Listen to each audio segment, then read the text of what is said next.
Bright QT. Every student matters. Hello students, my name is Sanjay Jain.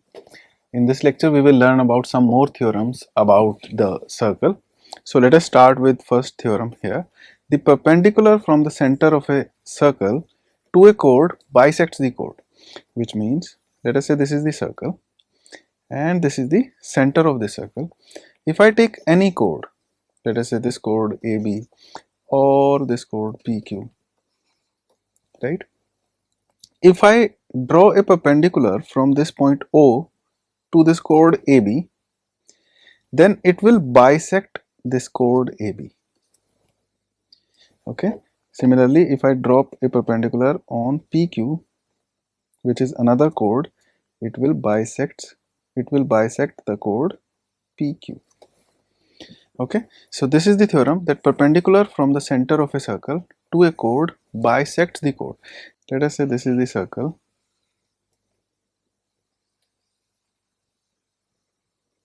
And this is center O. Okay, I take chord AB and draw a perpendicular to this chord AB. Now I need to show that if I take this point as M, I need to show that AM is equal to MB. So if you are comfortable with the chapter of triangles, you can clearly see that if I join OA and OB, I will get two triangles here, right? OA will be equal to OB because OA and OB both are radii of the same circle. Okay, and this angle, that is right angle, is there in both the triangles. Okay, so you remember the right angle hypotenuse side congruence criteria. We will apply that here because we can see that there is a right angle in both the triangles. Their hypotenuse are equal because both of them are radii of the circle, and there is a side common in both the triangles. So by RHS congruence rule, we can say that these two triangles are congruent to each other. Hence, this segment AM will be equal to segment MB due to CPCT. So let me write this for you. In triangle AOM and triangle BOM, OA is equal to OB, radii of the same circle, right? Angle AMO is equal to angle BMO, both equals 90 degree, right? What is the third thing that is equal? OM is equal to OM, common side to both the triangles, right? Hence, by RHS congruence criterion, triangle AOM is congruent to triangle BOM. And now if they are congruent, by CPCT we can say segment AM is equal to segment BM. And the reason is corresponding parts of congruent triangles are equal. Okay, so AM is equal to BM. This is what we had to prove, or what we had to observe, that the perpendicular from the center of a circle to a chord bisects the chord. So yes, this perpendicular OM bisects the chord AB. The line drawn through the center of a circle to bisect a chord is perpendicular to the chord. So this is just the converse of the theorem that we just studied, and it is equally easy to prove if we know about the triangles. A line drawn through the center of a circle to bisect a chord. So let us take a chord AB and let us say this line OM bisects the chord AB. This much, let us say, is given, and we need to see if OM is perpendicular. Let us say this is OM, if it is perpendicular to the chord or not. So let us join OA and OB. Again, I have got two triangles. I will try and prove these triangles as congruent triangles. Then by CPCT, I will say that these two angles are equal. And if these two angles are equal, their sum is 180 degrees because we know these are a linear pair. So if their sum is 180 degrees and they are equal, so both of them will be 90 degrees each. Okay, so this is the idea. So in triangle AOM and triangle BOM, OA is equal to OB, radii of the same circle. Okay, OM is equal to OM, common side to both the circles, and this time AM is already given as equal to BM. This is given because we are taking this statement as a given statement. A line drawn through center of the circle to bisect a chord, and we will prove that OM is perpendicular to AB if this much portion is given. Okay, so this is how we will prove this theorem. So AM is equal to BM is given. So by SSS congruence rule, we can say triangle AOM is congruent to triangle BOM. Hence by CPCT, we can say angle AMO is equal to angle BMO.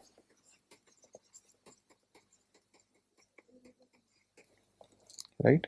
But we know, but angle AMO and angle BMO form a linear pair, hence their sum is equal to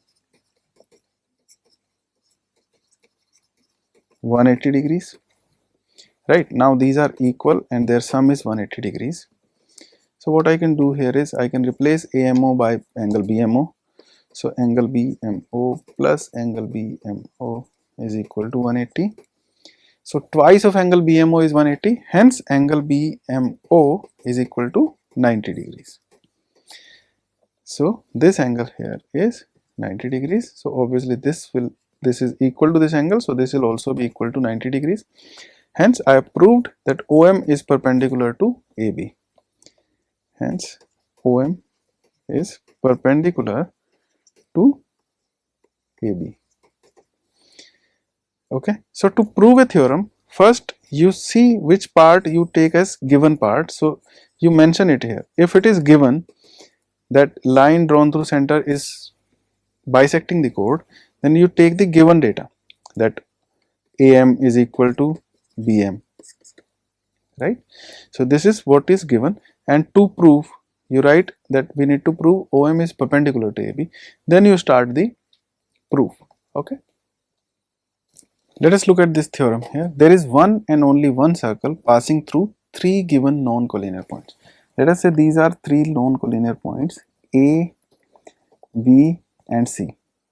Okay, and we need to see that there is only one circle that can pass through these three non-collinear points, and there is no other circle which can pass through the same 3 points A, B and C.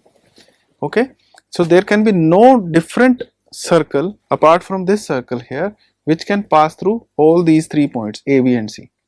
For this you should be clear in your mind. Let us say if you have got two lines, these two lines can be intersecting lines, can overlap each other, that is coincident lines, and third type of lines can be parallel lines. Now parallel lines will never meet. So if I say what is the number of points of intersection of these two lines, you will say 0. They will never intersect each other. For coincident lines, what is the number of points of intersection? You will say infinite, because we are talking about the same line here, right? These are no two different lines. These overlap each other completely. So there will be infinite number of common points. But if you have got two different lines, they can intersect maximum at one point. Okay, two different lines can intersect maximum at one point. Now this fact we will use here. Now we know that the center of the circle will lie on the perpendicular bisector of a chord.